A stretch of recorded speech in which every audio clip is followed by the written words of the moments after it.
मैं क्योंकि मुख्यधारा के मीडिया में काम करता हूं, एबीपी न्यूज़ के साथ करियर शुरू किया, फिर जी न्यूज़ के साथ काम किया और फिलहाल इंडिया न्यूज़ के साथ काम कर रहा हूं।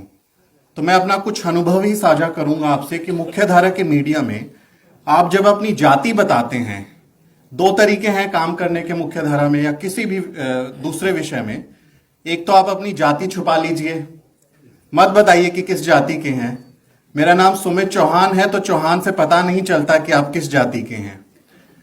लेकिन जब आपका सामने वाला जो आपसे सीनियर है वो पूछता है कि मेरे वहां तो चौहान दलित लगा लेते हैं, वो कहते हैं कि हम राजपूतों के वंशज हैं, वो जानना चाहता है कि आप किस जाति के हैं।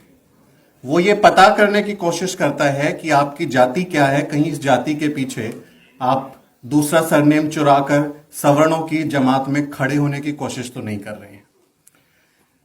एबीपी न्यूज का मैं आपको थोड़ा सा एक अपना अनुभव बताऊंगा। करियर के लिहाज से मेरे लिए अभी भी जोखिम भरा है कि मैं वहां के पर्दे खोल रहा हूं, लेकिन जो सच है वो जरूर बताना चाहिए। शुरुआती दौर में जब मैंने एबीपी न्यूज से ये तालियां उनके कानों में पड़ेंगी और मेरे लिए फरमान जारी होगा लेकिन मुझे चिंता नहीं है। एबीपी न्यूज में मैंने जब अपना करियर शुरू किया, मेरे सीनियर, मुझे करीब 6 महीने हुए थे, एक सीनियर से ऐसे ही दलित विषयों पे बात हो रही थी। किसी दलित मुद्दे पे, उस समय ऊना कांड हुआ था, ऊना कांड में दलितों को पिटाई की गई थी, तो उस विषय पे हमारी बात हो रही थी। तो मेरे जो सीनियर है उन्होंने कहा कि जिस तरह से बहुत ही कड़े शब्द हैं, बहुत ही दुखद शब्द हैं, लेकिन मुझे बताने पड़ेंगे क्योंकि हम जो महसूस करते हैं वो बताना चाहिए। मेरे सीनियर जर्नलिस्ट जो करीब 15 साल से मीडिया में काम कर रहे हैं, उनका कहना था कुत्तों को और दलितों को घी हजम नहीं होता, और जिस तरह से उनको आप लात मार के रखते हैं वैसे ही इनको आप कंट्रोल नहीं रखेंगे तो ये बिगड़ जाएंगे। ये एक उस आपकी जाति के उस नवयुवक पत्रकार के लिए, जब वो किसी मीडिया हाउस में काम करने के लिए अपने सीनियर से सीखने के लिए जा रहा है, तब उसको इस तरह की बातें बोली गई। तो आप सोचिए आपका कॉन्फिडेंस कितना टूट जाएगा, आप कितना लो फील करेंगे, कितना इमोशनली फील करेंगे। लेकिन क्यों, हम बाबा साहब की औलाद हैं और नारा लगातार लगाते रहते हैं कि हम अम्बेडकरवादी हैं और संघर्षों के आदी हैं। तो हमें किसी भी विषय में, जब किसी भी फील्ड में हम नौकरी करते हैं या कोई भी काम हम करते हैं, तो हमें उस फील्ड का मास्टर बन जाना चाहिए। आप उस फील्ड में इतना ताकतवर के साथ, इतनी कामयाबी के साथ अपने काम को कीजिए कि सामने वाले का मुंह बंद कर सकें, क्योंकि हमारे पास सिर्फ और सिर्फ अपना काम है। हम जो भी काम करते हैं सिर्फ और सिर्फ वही एक हथियार है हमारा। अगर आपने एक स्पेलिंग मिस्टेक कर दिया, आप टीवी देखते होंगे तो टीवी में नीचे टिकर चलता है, ब्रेकिंग न्यूज चलती है, कोई पैकेज चलता है तो लोअर और टॉप चलता है, उसमें एक स्पेलिंग मिस्टेक कर दीजिए तो क्या जवाब मिलेगा? ये तो आरक्षण वाले हैं, ये तो ऐसे ही पढ़ लिख के आए हैं, हम तो पहले ही कह रहे थे इनको कुछ आता जाता नहीं है। तो हमारे ऊपर जब हम किसी भी विषय में, मैं सिर्फ पत्रकारिता की बात नहीं कर रहा, किसी और फील्ड में भी जब हम लोग काम करते हैं तो हमारे ऊपर एक दबाव रहता है, साइकोलॉजिकल प्रेशर रहता है कि आपको ज्यादा से ज्यादा सटीक होने की जरूरत है, क्योंकि आपके साथ आपकी पूरी जमात है, आप उस समुदाय को रिप्रेजेंट करते हैं जिसके बारे में कहा जाता है कि वो किसी लायक नहीं है, वो सिर्फ आरक्षण की मलाई खा के आगे बढ़ रहा है। तो आपकी जरा सी गलती आपको उस पूरी समुदाय को कलंकित करने के लिए इस्तेमाल की जाती है। लेकिन नहीं, क्योंकि हम लोग तो अपने काम के साथ आगे बढ़े हैं।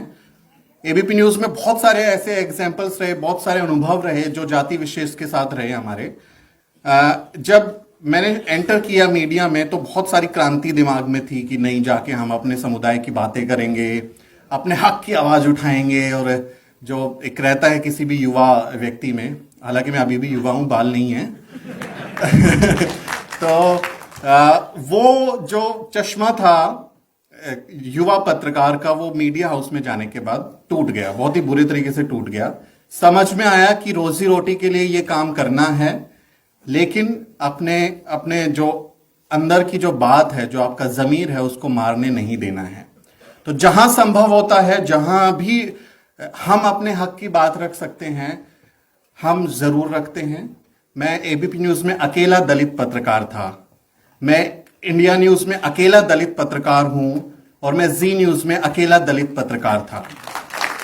उन सबके बीच में जब आप काम करते हैं, आप डिसीजन मेकिंग लीजिए, आप स्टोरी आइडियाज डिस्कस कीजिए, आप किसी भी विषय पे जब तय होता है कि हमको क्या स्टोरी करनी है, आप जब रिप्रेजेंटेशन की बात आती है तो आप वहां पे नुमाइंदगी करते हैं अपने समुदाय की, और कोशिश रहती है कि कहीं से भी अगर हम कुछ भी मदद कर सकते हैं किसी विषय पे तो हम उसको करने की कोशिश करते हैं।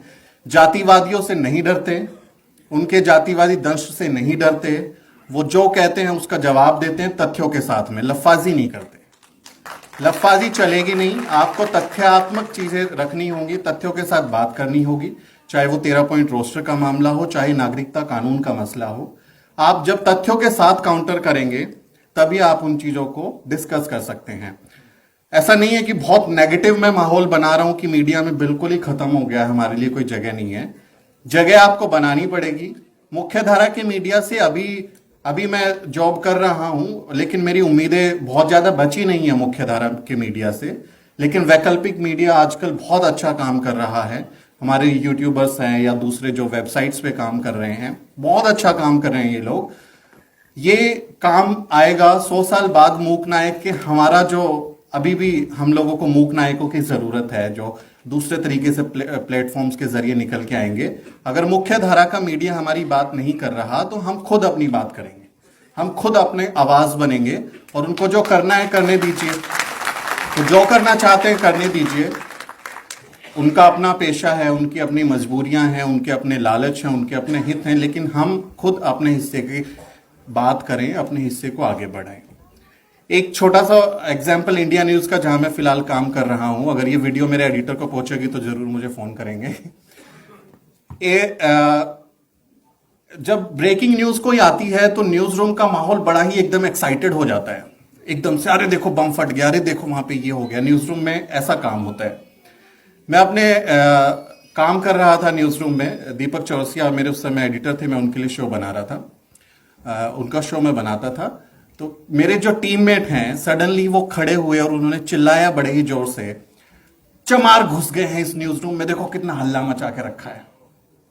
You are working there, he knows that you belong to a particular community, but still that guy is taunting you on your caste identity. आप खड़े होते हैं, मैंने एकदम से खड़े होकर मैंने उसका हाथ पकड़ लिया बड़े प्यार से, एकदम से, गुस्से से नहीं, क्योंकि सीख लिया इनको कैसे डील करना है। फ्रस्ट्रेट हो जाएंगे तो खुद ही परेशान हो जाएंगे, अपना ही दिमाग खराब होता है। तो हमें अपने आप को दिमाग खराब नहीं करना है पागलों की वजह से। तो मैंने उसका बड़े प्यार से हाथ पकड़ा और मैंने कहा, भाई साहब, वो मेरे से करीब 15 साल सीनियर होंगे लेकिन मेरे अंडर काम करते हैं, मेरी टीम में मैं उनको लीड करता हूं। तो मैंने उनको कहा कि भाई साहब, मैं इतना परेशान हो गया हूं इस ब्राह्मणवादी मीडिया में काम करके इतने सालों से, मुझे आज तक कोई मेरी जाति का व्यक्ति नहीं मिला इन न्यूज रूम्स में, मुझे प्लीज उसके पास ले चलो। मैं अपना दर्द उसको बताना चाहता हूं कि मैं कैसे तुम लोगों के साथ काम कर रहा हूं, मुझे प्लीज उसके पास ले चलो और दिखाओ मुझे कि कौन चमार है। मैं उसके साथ खड़ा होके अपना दुख तो रो लूं, मैं दुख तो बात कर लूं। उसको मैंने इतने शब्दों से जलील किया कि उसने पूरे न्यूज रूम में माफी मांगी।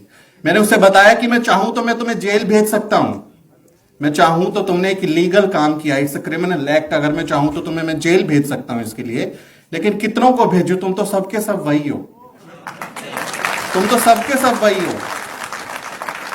अलग अलग तरीके से रूट की जाती हैं चीजें। जब आप लीड करने लगते हैं, जब आप लीडरशिप रोल में आते हैं, तो फिर आपके काम में कमियां निकाल देंगे, आपके आइडियाज को गिरा देंगे, आपके बॉसेस को जाके मेहनत आपकी है, आपने कोई कामयाबी हासिल की, लेकिन क्रेडिट कहीं और ही जा रहा है।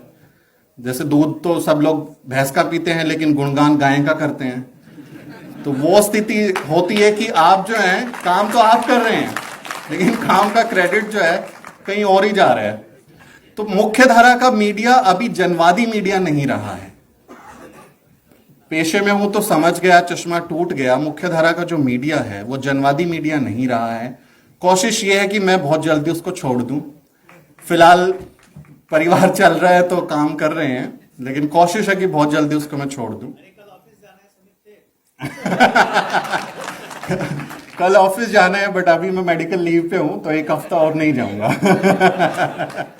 तो ये सारी चुनौतियां हैं, लेकिन ऐसा नेगेटिव बिल्कुल मत महसूस कीजिएगा कि हम बिल्कुल ही एकदम दीनहीन हैं, हम कुछ कर नहीं सकते, हमें पत्रकारिता में नहीं जाना चाहिए। नहीं, हमें जाना चाहिए और हमें अपनी जगह खुद बनानी चाहिए और तथ्यों के साथ जाना चाहिए, विश्वास के साथ जाना चाहिए, और जो भी आप काम करते हैं उसमें कमी की गुंजाइश मत छोड़िए। चाहे आप किसी भी विषय में काम कर रहे हैं, कमी नहीं होगी तो सामने वाले का मुंह आप बंद कर पाएंगे, और उनसे उम्मीद मत पालिए कि वो आपके मुद्दों को दिखाएंगे। वो उनके मुद्दों को दिखाएंगे जहां से पेमेंट हो रही है, सीधा बोले तो जहां से पेमेंट हो रही है, जहां से चीजें चल रही हैं उनकी, तो वो उनके मुद्दों पे ही काम करेंगे, उनके मुद्दों को ही दिखाएंगे।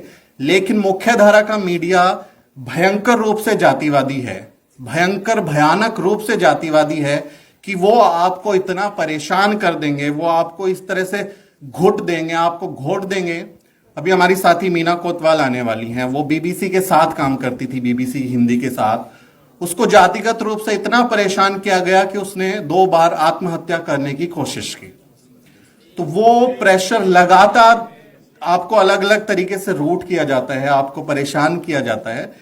लेकिन मेरा तो नारा यही है, अभी एक्सीडेंट हुआ था, 4 महीने से बेड रेस्ट पे हूं। पहला कार्यक्रम है जो अशोक जी के सौजन्य से आप आया हूं, क्योंकि इतना बड़ा इवेंट था तो मैं मिस नहीं करना चाहता था कि इतिहास में मैं मेरा फोटो ना हो जब मैं अपने बच्चों को दिखाऊं कि देखो मूक नायक का जो 100 साल पूरे होने का जश्न था, मैं उसमें शामिल था, तो इसलिए मैं आया।